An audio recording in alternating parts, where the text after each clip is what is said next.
Hello Laura, comment tu vas? Hello Damien. Bah écoute, ça va superbe. Et Moi, je suis toi? content d'être avec toi. Bah, je vais au top, hein. Je vais super bien. Il y a le grand soleil ici à Barcelone. Ça fait un moment qu'on discute ensemble. On a réussi à caler une date. Donc, je suis très content d'être avec toi dans le podcast Pas de bullshit, que du cash. Et on a hâte d'en savoir plus sur toi. Yes, carrément. Donc moi, c'est Laura Williamson. J'ai 31 ans. Je vis du coup à Marseille après 15 ans de vie parisienne sous haute tension. Je suis allée prendre le large dans le sud, mais je sors d'une aventure là de 8 ans chez Payfit, donc une scale-up tech B2B SaaS qui vend un logiciel de paye et pas que. Et donc, je suis sortie au mois de juin dernier de la société où j'étais responsable commercial. Je lidais une équipe sales sur la partie outbound et inbound. Mais ce qui est intéressant de ce que j'ai vu sur ton LinkedIn, c'est que tu as t'as connu le métier d'SDR, d'AE, de manager, de sales enablement. En fait, tu connais tous les postes dans le métier. Ouais, c'est ça. Je suis un pur produit Payfit et de l'école de vente. Et, c'était mon premier job sorti d'école de co. SDR, AE. En effet, ensuite, j'ai pris un peu de hauteur sur les fonctions support avec de l'enablement. Ultra intéressant parce qu'en plus, c'est un moment où on se processait, donc pour mettre en place un career pass, des outils, des modèles de REM. Enfin, j'ai fait plein de choses sur ce job-là. Et après, il y avait quand même l'appel du terrain qui me manquait et l'envie de jumper sur des fonctions de management. Donc, j'ai fait du management SDR, ensuite AE sur la partie VSB, donc le segment des petites boîtes, surtout des entrepreneurs, et puis ensuite SB, MB, et après à la fin pour reprendre l'équipe, j'avais une équipe hybride outbound et l'intégralité de l'inbound autre que du VSB sur des plus gros. Ok. Et comment tu t'es retrouvé dans le métier des sales? Parce qu'en fait, tu sors d'école, c'est ton premier taf. Et pourquoi Payfit? Pourquoi le métier de commercial? Est-ce que tu savais que tu voulais faire ça? Est-ce que ça t'est tombé dessus par hasard? Alors, le job la fonction commerciale, j'ai l'impression que ça coule un petit peu dans mes veines. Histoire de transmission aussi avec mon père qui a toujours évolué au sein de ses fonctions, qui est un commercial dans l'âme et sur lequel j'ai été un peu bercée en sales machine dès le plus jeune âge. Et en fait, c'est toujours quelque chose qui m'a attirée. Et puis moi, même quand je suis en dehors du boulot, j'ai toujours tendance à vouloir embarquer du monde avec moi, fédérer et vendre toujours l'esprit de convaincre la personne en face. Donc j'ai l'impression que c'est plutôt c'était la feuille de route était assez claire sur le job, la nature du job. J'ai relativement fait ça aussi dans des stages, tu vois, avant en école de co. Donc j'ai jamais trop douté de ma voix de sales. Et pourquoi Payfit? Eh bien, en fait, quand j'étais en alternance, je bossais dans une boîte dans l'IMO, plutôt côté broker. Donc, en fait, on recherchait des bureaux pour des boîtes qui cherchaient donc à s'installer. On négociait les conditions, le buy and co.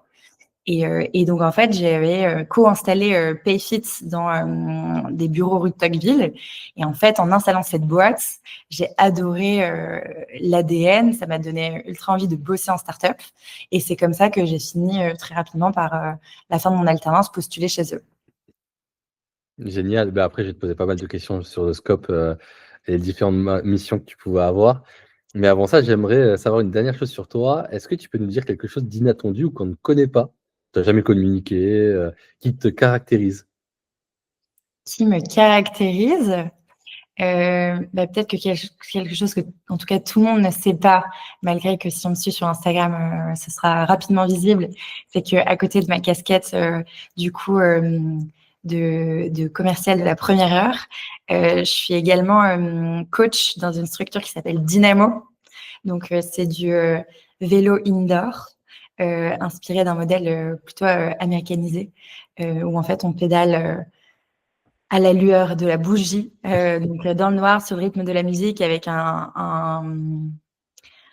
une volonté de profonde déconnexion. On pose son cerveau pendant 45 minutes et c'est quelque chose qui a été ultra important. D'abord, avant d'être coach, j'étais cliente et ça faisait pas vraiment partie de mon équilibre d'aller pédaler dans le noir, poser mon cerveau et juste profiter de l'énergie du collectif, de cette sororité.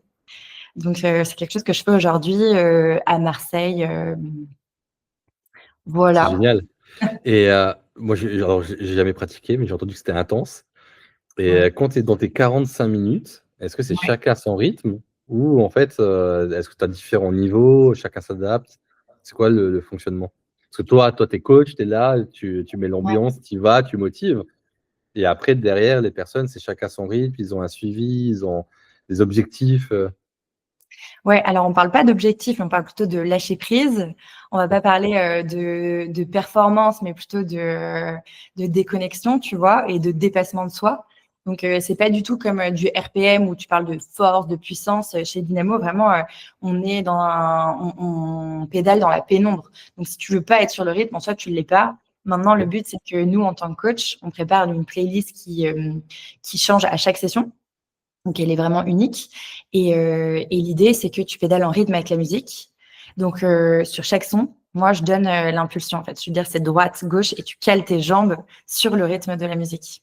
Donc, Ah, en général, génial. je veux dire, on pédale tous sur le même rythme, cette même énergie. Et ce qui t'invite aussi, en fait, tu le fais pour toi, mais tu profites vachement de l'énergie du collectif, quoi. Puis, tu as des jeux de light. Enfin, il y a un côté assez théâtral qui est hyper, hyper chouette. Ah, génial. Et si on retourne dans le métier du sales, donc moi, ça m'intéresse de comprendre comment tu as grandi chez Payfit et ce que tu as fait. Ouais. Et tu m'as parlé de sales manager. Est-ce que tu peux rentrer dans les détails et m'expliquer bah, c'était quoi ton scope et également à quoi ressemblait ton équipe? Ouais, complètement. Sur mon dernier rôle, du coup. Ouais, sur ton dernier rôle. OK. Du coup, donc je manageais une équipe, de 8 personnes, où j'avais donc, à la fois donc qui étaient assez hétérogènes en termes de niveau. C'est-à-dire que chez Payfit, tu as un carrière pass avec des AE 1, 2, 3, qui correspond au niveau de seniorité, bien sûr. Et donc, j'avais plutôt des seniors, mais en même temps, on mixait aussi pour avoir, des équipes hétérogènes et se tirer, vers le haut. Et donc, je manageais à la fois ce que je disais, la partie outbound. Donc, j'avais 3 personnes, 3 players, comme on dit dans le langage Payfit, qui étaient sur de l'outbound avec, du coup, des opportunités, des rendez-vous qualifiés apportés par l'équipe SDR. Et à la fois, j'avais 3 personnes sur l'inbound. Ok. Et, Euh, et- et c'est hyper intéressant sur ce côté seniorité, tu vois, niveau 1, 2, 3. mhm. Est-ce que la seniorité dépendait de la seniorité chez Payfit, de la seniorité au total, même dans les autres boîtes, ou de la performance qu'ils ont pu avoir et tout le monde rentre en niveau 1? Alors en général, tu rentres en AE1. C'est déjà arrivé qu'on recrute de l'externe des AE un peu plus expérimentés, donc ils pouvaient rentrer en AE2 et rapidement avoir un fast track s'ils superforment, passer en AE3. Mais en général, tu fais minimum 1 an dans le carrière pass sur ton Ok. level et en fonction de ta performance, tu débloques le niveau d'après, quoi. Ok, donc la performance, c'était l'ARR ou le MRR que chaque commercial devait rapporter, quoi. Ouais, c'est target achievement. Et après, tu as des critères aussi qualitatifs mis en place par l'équipe Enablement, justement, ce qu'on appelait la roquette. Et en fonction de, enfin, chaque lettre correspond à en fait des skills à débloquer et tu as une évaluation par ton manager qui assesse ta perf sur ces différentes skills. Et donc, tu manageais une Vérification. équipe de... Et donc, ouais, tu manageais une équipe de 8 personnes. Comme tu as pu l'expliquer, tu avais donc des gens qui faisaient de la prospection, du closing, tu avais de l'inbound, de la outbound. Et Ouais. c'était quoi ta journée type en tant que manager? Est-ce que toi également, 8 personnes, tu devais closer? Parce que généralement, on dit un manager, il peut manager entre 1 et 7 personnes. Ensuite, ça fait un peu trop. Est-ce que Mm. toi, tu avais également des objectifs de perf opérationnels, donc de closing ou de rendez-vous à prendre? Donc, tu étais vraiment focalisé sur la partie management, à faire évoluer les gens dans la carrière pass que tu as pu expliquer. Alors, j'avais pas de pipe et de partie opérationnelle. Maintenant, c'est assez corrélé dans le sens où ma target, c'était l'addition de la target de mes players, comme on dit. Donc, mine de rien, en fait, tu as envie que chacun perf et donc tu les accompagnes bien sûr sur les rendez-vous clés où ils ont besoin et même si tu pas les mains dans le personnel, j'étais très souvent dans Salesforce à aller regarder le follow-up de ce rendez-vous, regarder les mojos, c'est notre outil de recording qui permettait de voir comment ils s'en étaient sortis sur cette qualif. En fait, tu gères pas un pipe, mais tu es au plus proche de ton équipe pour les aider à performer, quoi. Donc, ça, c'est la première partie. Et ensuite, tu me demandais à quoi ressemblait une journée type. Ça dépend forcément de la semaine. Le lundi, nous, il est vraiment banalisé pour ce qu'on appelle les weekly pipe reviews. Donc, en général, c'était vraiment le tunnel du lundi où, avec des créneaux, des slots de 30 à 45 minutes, et puis vraiment, celui qui est en fin de journée, c'est un peu comme le médecin en fin de journée, la dernière consulte. Tu prends un peu de lag des précédents weekly, où en fait, le lundi, c'est vraiment la journée où il m'annonce en fait ce qui compte, le débrief de la semaine dernière et ce qui compte closer cette semaine. Les rendez-vous, les premiers rendez-vous qu'ils ont, les rendez-vous de follow-up, les rendez-vous de négo, où est-ce qu'ils doivent aller chercher. Et en fait, ils m'annoncent leur forecast de la semaine et on le challenge ensemble. Et donc, sa première journée, le mardi, c'est plutôt c'était les rendez-vous, les meetings managériaux, donc avec le marketing côté inbound, avec les autres managers aussi côté outbound. Donc, en fait, c'était pas mal une journée de meeting. Et après, mon agenda, il reste assez libre. Le but, c'était que chaque membre de mon équipe puisse avoir vraiment jumper sur mon agenda et me booker un slot s'ils avaient besoin qu'on discute d'un deal, s'ils ont besoin que je les accompagne sur un deal. Je voulais vraiment qu'ils aient cette liberté aussi de pouvoir me solliciter. Et donc, hormis quelques créneaux, je me mets de focus forcément pour des points plus strats. Après, c'était assez free et à dispo. Ok. Et dans ton expérience, tu as fait du sales enablement. Et Ouais. dans ton équipe, est-ce que tu avais des heures par semaine de coaching? Parce que tu m'as parlé de Mojo pour le recording, où tu peux écouter des appels, ils peuvent le faire également. Mais est-ce que tu avais une plage horaire de 1 ou 2 heures pour les entraîner sur leur métier, ou c'était plutôt à la demande? Ouais, alors tu as les deux. On faisait en effet une semaine sur deux une session une call session. Enfin, pardon, pas une call session, une session de réécoute de call où en fait je demandais à soit chacun, soit à un senior par exemple de faire écouter un de ses calls sur lequel il s'est trouvé soit très bon et il a envie de le partager, soit moins bon et il a envie de tips. Et en fait, généralement, on réécoute. L'idée, c'était de passer au moins 2 ou 3 passages et on puisse, en fait, chacun les commenter. Ok. C'était hyper vertueux parce que, bien sûr, moi, j'intervenais en qualité de manager, mais je les laissais surtout parler, s'inviter à se challenger. Qu'est-ce qu'il a fait? Et puis, en fait, c'est le nerf de la guerre aussi de s'écouter, de reprendre des verbatims, pas forcément faire un copier-coller, mais en fait, c'est juste le partage de best practice. Donc ça, c'était cool. Et on faisait pas mal aussi quand le produit évoluait, on sortait typiquement la dernière fois, c'est une offre premium. Donc en fait, je filtrais dans Mojo pour prendre sur chaque rendez-vous comment est-ce qu'il pitchait cette nouvelle fonctionnalité ou ce nouveau service vendu par Payfit. Et derrière, on débattait. En fait, quel était le pitch le plus aiguisé, qui avait le plus d'impact, comment est-ce qu'il le vendait et tout. Donc ça, on le faisait aussi en fonction des nouveautés produits. Et je faisais aussi du coaching individuel, of course, où on prend un deal, on le détaille ensemble, on le décortique sur soit des deals lost, soit des deals won, soit de la réécoute. En fait, ça va aussi en fonction de la performance d'un membre de l'équipe sur le mois, de quoi il a besoin. Et parfois, en fait, juste, il avait envie d'un training produit, donc on naviguait ensemble dans le produit. Je lui posais des questions, il devait me montrer où ça se passait. Enfin, voilà. C'était assez open, en fait, et assez customisable, surtout. Bon, c'est bien, après, de ce que tu dis, il y avait les bonnes pratiques, hein.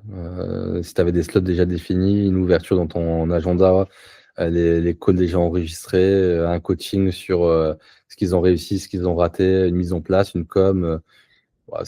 Ça coche un peu toutes les cases, j'ai envie de te dire, de ce qui doit être fait, donc c'est top.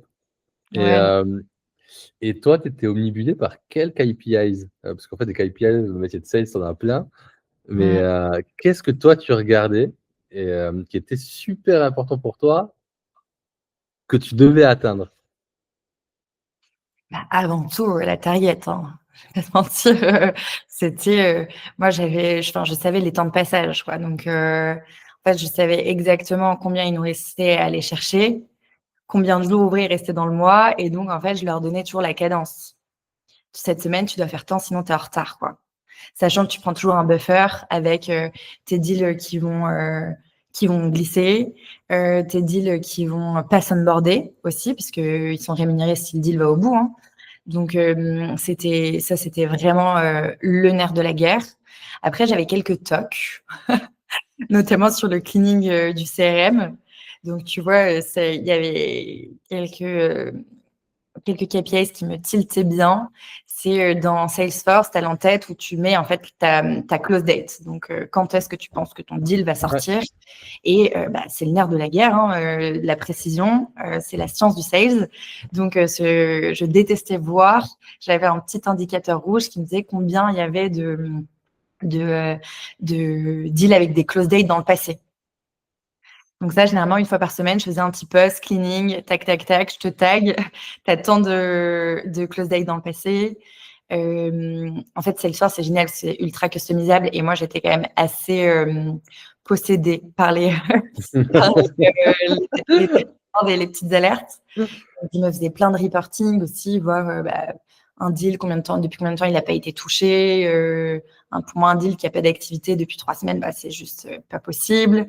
Donc, ça permet en fait derrière, je les ping par Slack en asynchrone, mais en fait, je naviguais beaucoup dans le CRM qui est pour moi le juge de paix.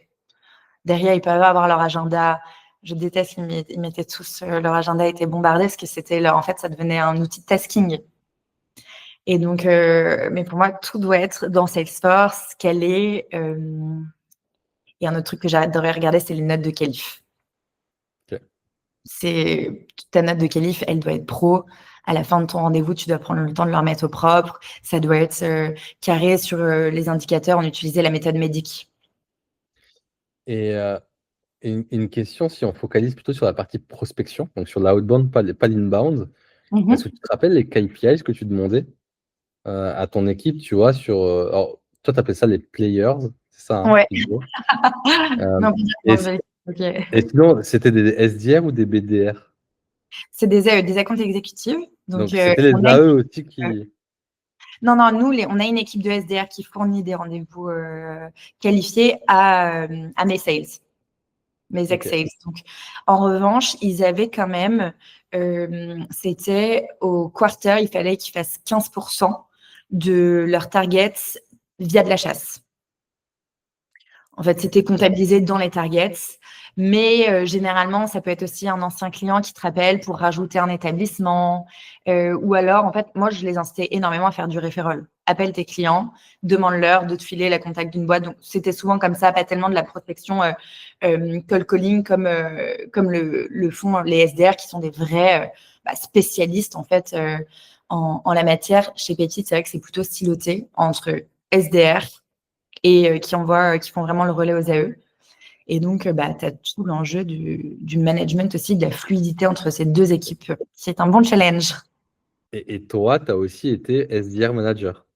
Ouais, Donc, tu j'ai es aussi passé par là. Et si ouais, on vient un peu en arrière ok. dans ton passé, tu vois, sur ton équipe SDR, maintenant, qu'est-ce que tu regardais dans ton quotidien et c'était quoi les KPIs ou les objectifs que tu leur donnais? Est-ce que c'était un objectif de nombre de meetings pris, de nombre Mm. de meetings done, ou c'était un objectif d'ARR pipe justement qu'ils envoyaient aux AE? Est-ce que tu te rappelles encore ou pas? Ouais, alors ça fait un moment, mais et puis les process ont évolué aussi pour affiner surtout la qualité quand j'étais du côté sales. Mais le nerf de la guerre, ce que tu vas regarder en premier, c'est l'activité. En fait, forcément, ils ont un nombre de calls à faire. On part que s'ils font 200 calls semaine, ils ont 10% de connected. Donc, en fait, tu redescends comme ça pour dire, en fait, il faut que tu fasses 200 calls pour avoir, en fait, 20 personnes au téléphone. Sur les 20 personnes, si tu en convertis, tu vois, 10%, tu vas avoir 2 rendez-vous par semaine. Bon, après, mais moi, je les invitais vraiment à se dire la mécanique, la science du sales qu'il faut au niveau de la productivité. Et en fait, si tu n'as pas ces KPIs minimum-là, c'est sûr que mathématiquement, tu ne peux pas la faire, ta target. Donc ça, c'était le Tu, B à bas. tu te rappelles le nombre de calls par semaine qu'ils devaient faire? 200. Ok, c'est ce qui est pas tant que ça en soi, hein. Non. Tu vois, moi, dans le passé, je demandais entre 80 et 100 calls par jour. Ouais. Après, en fait, c'est vrai qu'on était moins dans une logique de volume. Après, on avait en SDR, je me souviens qu'on faisait des heures, on avait étudié les heures où ça répondait le mieux, où tu avais le plus de connected en fonction aussi de ton ICP. Ouais. Donc, typiquement, on faisait des call sessions pour joindre les CEO plutôt fin d'après-midi, genre du 17-18 heures ou du 18-19, là, ça bombardait. Mais on a toujours été dans une approche très qualitative chez Payfit. Et la preuve en est, c'est quand tu bookes un rendez-vous, et ça va du coup sur la deuxième partie qui est, on a mis un scoring en place qui était assez puissant, qui en fonction du rendez-vous que tu bookes, tu vas avoir un certain nombre de points. Et si tu prends par exemple un rendez-vous avec un C-level, bah, en fait, ça va te valoir quasi le double quand tu es avec un pur opérationnel ou champion, comme on l'appelle. Je l'avais testé, je l'avais fait ça aussi chez Ivancy à l'époque. Et en fait, typiquement aussi, à un moment, on a essayé de relancer les rendez-vous en physique. Donc, si tu chopais un rendez-vous en physique, vu que ça convertit mieux, bah, tu avais un booster aussi de nombre de points en fonction de la convention collective. Puisque nous, chez Payfit, la technologie, c'est qu'on code les conventions collectives, et on sait qu'il y en a certaines qui ont un niveau de satisfaction supérieur. Typiquement, la Syntec, c'est celle, c'est un peu fourre-tout, mais c'est celle de l'édition qui convertit le mieux. Donc, si tu bookes un rendez-vous avec une boîte en Syntec, eh ben, ça va te valoir beaucoup plus qu'une boîte dans la métallurgie, quoi. Donc, tu avais quand même pas mal d'indicateurs. Et donc, moi, je challenge ça. Qu'est-ce que vous chassez? Je les invitais aussi à ne pas faire que du Sales Navigator, mais d'aller chasser sur du Google Maps. Enfin, il y avait pas mal de choses qu'on essayait de faire différemment. Après, là, je trouve que le rôle de SDR c'est bien parce qu'il faut le savoir avec la solution Zelic, mais a beaucoup été bousculé avec l'IA, l'enrichissement automatique, le strapping, la qualité des données que tu peux aller chercher en amont pour personnaliser ton pitch. Donc, déjà à l'époque, quand moi j'étais SDR manager, ça remontait à 5 ans. Et aujourd'hui, les outils de tracking ne sont plus les mêmes. Et en fait, il y a tellement d'outils à dispo aussi des SDR pour personnifier leur approche et être beaucoup plus productif. Le séquençage, la solution Zelic, c'est assez fou tout ce qu'il peut y avoir sur le marché aujourd'hui. C'est vrai qu'aujourd'hui, il y a une grosse partie des tâches qui peut être automatisée et qui peut aider le SDR à atteindre ses targets. C'est aussi la vision qu'on a, d'automatiser 80% des missions des personnes qui font de la prospection pour leur permettre justement de se concentrer sur l'essentiel. Mais ouais, c'est un milieu qui évolue constamment, c'est incroyable. Non, mais c'est clair. Les signals, je me souviens qu'on avait mis pas mal de trucs aussi dans Salesforce où tu as le truc classique de il a ouvert ton mail 3 fois ou tu as mis une PJ, il a cliqué dessus. Donc forcément, c'est un signal plutôt positif. Mais nous, on avait mis aussi des indicateurs sur s'il a ouvert la page pricing sur ton site web. Tu vois, ça permettait aussi de savoir ce qu'il avait eu. Enfin, bon, c'est Big Brother, mais ça permettait de faire peut-être moins de calls, mais quand tu appelles, tu sais que tu appelles la bonne personne, entre guillemets, au bon moment, et donc tu as plus de chances que ça convertisse. Et Mais derrière, de toute façon, qualité over quantité, hein. C'est ce qui prime aujourd'hui. Mieux vaut faire moins d'appels, que ce soit beaucoup plus ciblé, avec une meilleure connaissance de ton prospect, et ça t'augmente les chances de booker. Ouais. Mais c'était quand même un gros enjeu chez Payfit de faire cohabiter les intérêts des SDR et des AE. Parce que les SDR, il y a quand même une notion de volume, hein, mine de rien. Donc, parfois, ils allaient faire des verticales sur du mobile pas. Sauf qu'on sait que ça ne convertit pas, mais quand tu as un SDR qui chope un rendez-vous, il se passe le mot, ils collent tous les mobile pas. Ça ne close jamais, mais ils prennent des rendez-vous. Et donc, les AE sont frustrés parce que ça ne marche pas. En même temps, les SDR, il prend ses points. Donc, en fait, il y avait quand même un gros arbitrage et quand c'est pas on ne veut pas, après, je te donne un exemple comme ça, mais la relation entre SDR et Sales, pour qu'elle soit fructueuse et qu'ils avancent dans la même direction et pas chacun pour ses intérêts, c'est un des plus gros challenges, je trouve, qu'on a en continu. Bon, Et, et les, mais et j'imagine les- en boîte. Ouais, clairement, dans toutes les boîtes, mais les associer au closing, c'est pas quelque chose qui aurait pu aider avec un pourcentage? Tu vois, pour les focaliser sur une verticale? Ouais, dans le Career Pass, côté SDR, c'est quelque chose qu'on a mis en place, en effet. C'est qu'ils doivent atteindre un certain palier de MRR close pour pouvoir évoluer. Ok. Et tu vois, sur la partie SDR, qui est un métier hyper difficile, tu vois, la long-term value d'un SDR, le temps de vie du métier, c'est 1 an et demi, voire 2 ans. Parce que c'est un métier qui est dur. Et donc, généralement, après, il va évoluer vers de l'AE ou autre. Mm. Comment tu les motivais, ou même tes AE, toi, qui prospectaient à 15% grosso modo, du chiffre qu'ils généraient, ils devaient le prospecter par eux-mêmes. Comment tu les motivais dans le quotidien? Tu vois, est-ce que tu mettais des challenges? C'était quoi tes animations pour les driver sur un métier où tu te manges 99 portes sur 100 et qui est difficile? Ouais. Nous, on avait déjà en papier, en toile de fond, le Career Pass, hein, qui te drive parce que forcément, tu as envie d'aller chercher le level du dessus qui te donne accès à une plus grande REM, où tu peux accéder à un niveau où tu peux être buddy. Donc, en fait, c'est toi qui vas former les nouvelles générations. Donc, ça, c'était aussi la diversification qui aide bien pour les maintenir sur le job. Et après, tu fais en effet des classiques call sessions sur des heures où ça marche bien. Tu te connectes ensemble. Il y a ce côté vraiment où ils sont galvanisés. Enfin, ça fonctionne plutôt bien. Et nous, ce qu'on faisait, c'est alors côté sales, la target est au quarter, quand côté SDR, c'est au mois. Donc là, plutôt côté sales, on avait ce qu'on appelle les AE Days.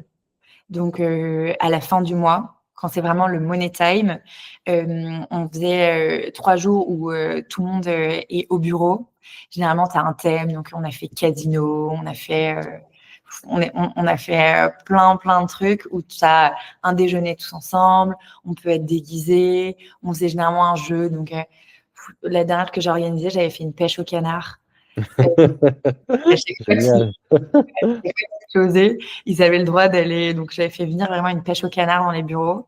Et tu closais ton deal et du coup, tu allais pêcher. Je te mettais un chrono. Tu pêchais un nombre de canards et en fonction, on faisait gagner des lots, tu vois. Donc, Ah, c'est super. on le gamifiait pas mal sur ces 3 jours-là. Il y avait toujours un thème et ça pouvait être, tu vois, généralement, c'était aussi en adéquation avec l'actualité. Quand c'était le Tour de France, on l'a fait sur le Tour de France, on l'a fait avec du Squid Game, franchement, c'était assez marrant. Mais donc ça, c'est à la fin de quarter, c'est vraiment pour le sprint final. Et, et au day to day, je pense que l'important, c'est que ton SDR, il ait l'impression d'apprendre. Parce que le job, il est en effet assez rébarbatif. Mais si derrière, tu le pimpes en faisant des retours sur ses calls, sur comment améliorer son discours, en fait, il a l'impression d'être de continuer à évoluer et qu'en plus de ça, tu lui donnes des missions satellites sur du budding ou animer un workshop au sein de la team parce que tu as vu que dans son call, en fait, il maîtrisait super bien le pitch sur cette fonctionnalité ou ce discours, ou alors il arrive super bien à aller trouver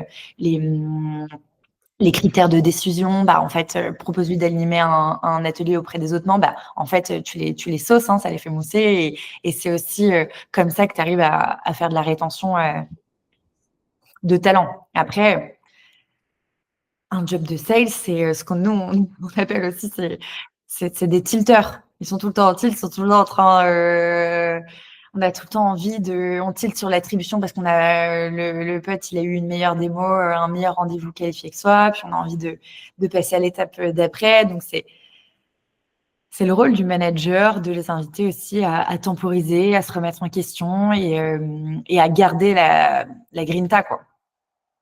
Et sur ce rôle de manager-là, donc, est-ce que toi, tu as été amené à recruter, à licencier? Est-ce que tu avais cette mission-là aussi? Ou est-ce que c'est ton manager à toi qui s'en occupait? Alors, le recrutement, on a une équipe de HR spécialistes, enfin de talent acquisition qui faisait les screening CV. Et nous, on était dans le process, on faisait les entretiens de motivation et les business cases. Donc, au final, c'est nous qui avions le fin mot. En effet, si généralement, on faisait en binôme, il y a toujours deux managers. On les notait sur des critères très précis. Et donc, oui, tous les candidats nous voyaient et c'est nous qui donnions, en fait, on avait le filtre du go-no-go. Et également, pour la partie licenciement, en effet, c'est assez, enfin, de toute façon, c'est encadré, hein, mais un sales qui fait pas ses perfs, c'est encadré par le Career Pass. Au bout de X months en under perf, tu rentres dans ce qu'on appelle un PIP. Et là, c'était le manager qui, avec les équipes RH bien sûr, mettait en place le PIP, le suivi du PIP. Et en effet, j'ai été amenée chez Payfit à licencier plusieurs personnes. Et ça, comment tu l'avais vécu? Parce que c'était ta première expérience en tant que manager et donc ça doit être hyper difficile. Des gens que tu recrutes, c'est dans ton équipe, que tu dois laisser partir. Donc tu as eu un accompagnement de la partie RH, hein, de ce que je comprends. Et tu as le PIP qui a dû aider parce qu'en fait, la personne ne tombe pas des nues. Dans le Carrière Pass, tu as un système d'avertissement où tu lui dis mais voilà, ça fait X temps, tu es en dessous des pairs, tu as ton meeting hebdo, de ce que tu me disais aussi, ton weekly, où tu discutes des perfs avec les personnes. Et donc, au bout d'un moment, tu sais si tu es dans la target ou pas. Donc, tu sais ce qui risque de t'arriver, j'ai envie de te dire. Ouais. Et toi, d'un point de vue émotionnel, comment tu l'as géré? Parce que c'est dur. Mm. Voilà, juste pour comprendre. Ouais, complètement. Alors, c'est jamais une partie de plaisir, puisque derrière chaque player, il y a un humain auquel forcément on s'attache. Et moi, j'ai adoré collaborer avec la plupart, franchement, de toutes mes équipes. Après, j'ai toujours eu une distance, j'ai toujours gardé justement dans cette posture managériale cette frontière qui permettait en fait, quand il y a des décisions difficiles à prendre, je suis pas trop dans la friend zone. Donc, en fait, il y a un moment où tu es manager, tu drives une équipe, tu drives une target et business is business. Donc, j'essaye juste toujours de faire les choses proprement pour que la personne soit pas prise de court, qu'elle les veut venir, qu'elle ait le temps de redresser et je les galvanise pour, mais elle en a l'envie et la motivation. Donc c'est sûr que c'est jamais une partie de plaisir, mais quand il a fallu le faire, j'ai toujours su le faire en laissant les sentiments de côté. Ok. Non, mais c'est intéressant de comprendre justement ton point de vue sur l'aspect management parce que c'est vrai qu'on parle souvent de recrutement, la partie licenciement est plus difficile à en parler, quoi. J'avais envie Mmh. de te poser la question. Ouais, non, mais tu fais bien, mais en fait, on se parle tous les jours, on se voit, enfin, on construit même des moments, bien sûr, en dehors du bureau. Donc, c'est forcément, je peux pas te dire que je suis un cyborg et que ça fait mal au cœur, tu vois. Mais il y a un moment où, en fait, si tu mets pas le bon niveau aussi d'énergie pour redresser la barre, enfin là, moi j'ai toujours fait comprendre à mes équipes que la balle était dans leur camp et que moi je suis à dispo aussi pour les aider bien sûr à redresser la barre. Mais si ça le fait pas, on se sépare et ce sera mieux pour chacun, quoi. Je pense que, enfin, pour un sales, alors tous les sales ont des périodes de désert. Je pense que ça fait partie du Mm. job. La résilience est une des qualités premières. Par contre, un sales qui fait pas 2-3 quarts d'heure d'affilée, il va super mal le vivre. Et au bout d'un moment, en fait, ça impacte clairement sa vie perso aussi. Et enfin, il y a un moment où après, tu rentres dans un cercle vicieux où parfois, c'est mieux aussi de juste quitter le navire. Et si on met cette partie-là, management, de côté, à part ça, qu'est-ce qui était la chose la plus difficile à gérer en tant que manager? Est-ce que c'était la review de perf et d'en discuter avec N+1, N+2? Est-ce que c'était la qualité de ton pipe pour être sûr en fait que les leads entrants, que ce soit sur l'inbound marketing ou sur la outbound, étaient bons? Qu'est-ce qui était le plus gros challenge dans ton quotidien opérationnel, hein? Je dirais deux choses. La première, j'en ai rapidement parlé tout à l'heure, c'est l'attribution. Parce qu'en fait, tu reçois pas mal de rendez-vous. Parfois, en fait, tu essayes de lire toutes les qualifications des SDR, savoir en fait à quel stage tu la donnes pour avoir le plus de chances que ça close. Et en même temps, tu as un espèce de tableau qui te permet de suivre l'attribution par player sur le quarter et que ce soit assez équitable pour qu'ils aient tous la matière première nécessaire pour faire leur target. Donc, ça, c'était quand même un peu une prise de tête quotidienne parce qu'en fait, tout le monde regarde un peu dans les agendas de tout le monde quelle démo il a. Ah, lui, il a foodé une super démo, mais moi, enfin, un peu, c'est ouin-ouin quotidien. C'est du micromanagement, mais du coup, t'en entends parler quand, en fait, dès que tu as un deal qui close, normalement, les AE allaient voir, ah ouais, lui, il est rentré dans la semaine, c'était ce qu'on appelle une livraison. Enfin, on avait vraiment notre jargon chez Payfit. Et donc, ça pouvait vite être toxique. Et du coup, il fallait très vite vraiment démanteler le truc et qu'ils arrêtent de regarder ce que l'un avait reçu, mais qu'ils se concentrent sur leur perf. Donc ça, je trouve que ça polluait quand même beaucoup le quotidien et c'était le rôle de manager que de ne pas passer 3 heures à discuter de l'attribution parce qu'elle est telle qu'elle est. C'est un sujet clivant quoi qu'il arrive, mais donc concentre-toi sur tes perfs. Donc ça, je trouvais que c'était assez, peut-être pas difficile, mais challengeant. Et ensuite, le deuxième point, c'est la précision sur les forecasts. Puisque, en fait, tu peux pas jumper sur tous les rendez-vous. Quand tu as 7, 8 personnes à gérer, c'est impossible. Donc, tu vas les challenger, mais sur la demi-heure que tu as le lundi, tu vas jumper sur quelques deals clés, mais en fait, tu te bases sur ce qu'ils te donnent. Tu n'auras pas le temps de creuser tous les deals. Ils vont t'annoncer qu'ils vont sortir 4 cas de MRR sur la semaine. Puis au final, à la fin, le vendredi, il n'y a que 500 qui sont sortis. Et sauf que moi, en fait, je faisais le cumul le lundi en fin de journée. Je faisais le cumul des forecasts, je regardais grosso modo si on y était, si c'était pas trop ambitieux, je prenais un petit buffer, puis après, je le remontais au head of sales. Mais en fait, derrière, c'était mon tampon, ma garantie, quoi. Donc, tu te fais challenger au-dessus. Surtout que je gérais les plus gros segments de la boîte, la plus grosse, enfin, je représentais la plus grande ligne de business sur les derniers quarters. En fait, un tiers de la target sales, c'était dans mon équipe, quoi. Donc, ça avait quand même beaucoup d'impact. Et la précision des forecasts, c'est la science du sales. Mais tu as toujours un deal qui glisse, un mec qui devait closer, puis il part en arrêt maladie, se fait remplacer. Enfin, des scénarios, voilà, je pense que tu sais de quoi je parle. Et donc, ça, c'était vrai. C'est, je pense, le plus difficile, en fait. C'est la précision sur les forecasts au quotidien, toutes les semaines. Ça recommence.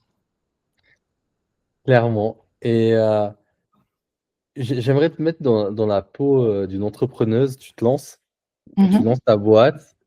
Tu m'as expliqué chez Payfit le modèle à eux qui prospectent un petit peu, qui close, les SDR qui font juste de la prospection. Ouais. Qu'est-ce que toi, tu montrais comme modèle? Est-ce que ce serait quelque chose de similaire? Est-ce que ce serait un SDR pour un AE, deux SDR pour un AE? Est-ce que ce serait un AE 360 qui fait prospection et closing? C'est quoi, selon toi, le modèle idéal aujourd'hui à mettre en place? Alors, on vit aussi avec son temps et chez Payfit, le ratio, il a vachement évolué en fonction de l'ère. C'est-à-dire qu'au moment où on est rentré en hypercroissance, on a bombardé sur le nombre de SDR. Dans l'ère de la rentabilité, le ratio SDRE, il n'était pas du tout le même. Demain, si je monte ma boîte, ce qui est sûr, c'est qu'il n'y aura jamais un ratio de 2 SDR pour un AE. J'aurais plutôt tendance à dire qu'au début, avoir un AE 360, rapidement, je pense que tu recrutes quand même un SDR, quelqu'un qui est tranchant, vraiment un killer. Mais par contre, ce qui est hyper important, c'est d'équiper les AE de tools qui vont leur permettre de gagner en productivité. Parce que si ton AE, en fait, il passe 60% de son temps à faire de la prospection, c'est que derrière, il n'a pas le temps de relancer, en fait, ses deals et de les emmener au bout, quoi. Ouais. Donc, je pense que c'est plutôt le temps passé. Et aujourd'hui, on a des outils d'automatisation d'emails, de justement génération de mail follow-up, de séquençage aussi qui permet de nourrir les prospects. Et en fait, c'est juste plus souscrire à des outils qui permettent aux AE 360 d'être efficaces. Et je pense quand même rapidement faire monter un SDR pour, tu vois, je pense que le ratio que je dirais pas mal, c'est un SDR pour 3 AE, 3-4 AE. Mais ça peut arriver dans un deuxième temps, en fait. Si Ouais, c'est tes intéressant. AE, tu les incentives bien tu vois, avec des BSPCE au début, des bons outils pour bien faire leur Mm. job, ça roule. Et on arrive à la fin. Ouais, J'aimerais savoir, c'est quoi le meilleur conseil qu'on t'ait donné?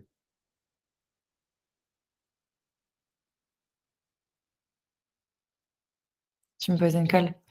Le meilleur conseil qu'on m'ait donné, et ben, le premier à m'avoir donné, c'est mon père d'ailleurs. On y revient à la source au début de notre échange. Mais en fait, il s'est avéré, on m'a renouvelé ce conseil plusieurs fois au sein de ma carrière et je le trouve hyper vrai. C'est qu'en fait, les 2 tiers de ta vente se passent au moment de la qualification. L'importance de l'écoute active, de poser les bonnes questions, de pas supposer, de Mm. faire presque un diagnostic comme un médical. Et vraiment de creuser en amont pour avoir beaucoup moins de surprises post-deal sur en fait qui décide, sur quoi ils arbitrent, quel est le budget, qui regarde en face. Enfin, moi, je peux te refaire toute la note de qualification, mais en fait d'être ultra précis, chirurgical là-dessus. Et si tu laisses rien au hasard, ton deal il aura beaucoup plus de chances d'aller au bout et de savoir s'il y a vraiment une opportunité. Ok. Et dernière question, mais est-ce que tu as un livre, un podcast, une chaîne YouTube, quelque chose à partager qui a pu t'aider? J'avoue que moi, je binge-watch pas mal. J'aime bien, c'est pas très original, mais le Génération Do It Yourself, que je trouve assez cool. J'en avais un sur l'IA qui était pas mal, mais je me souviens plus le nom, faudrait que je te redonne le titre. Et après, un très grand classique, mais ne jamais couper la poire en deux. Ok. Et les accords Toltec, que je suis en train de relire actuellement.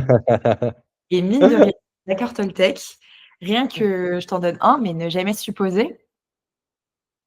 En fait, quand moi, je me souviens, je faisais des reviews avec mes sales, c'est toujours, je pense que, il me semble que c'est ça. Je dis, mais en fait, tu penses que, ou factuellement, il te l'a exprimé. En fait, c'est beaucoup d'interprétation.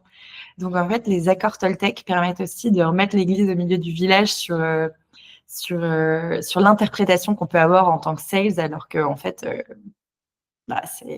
c'est un prisme. Clairement. Bah, écoute, c'était un plaisir. J'ai beaucoup appris avec toi.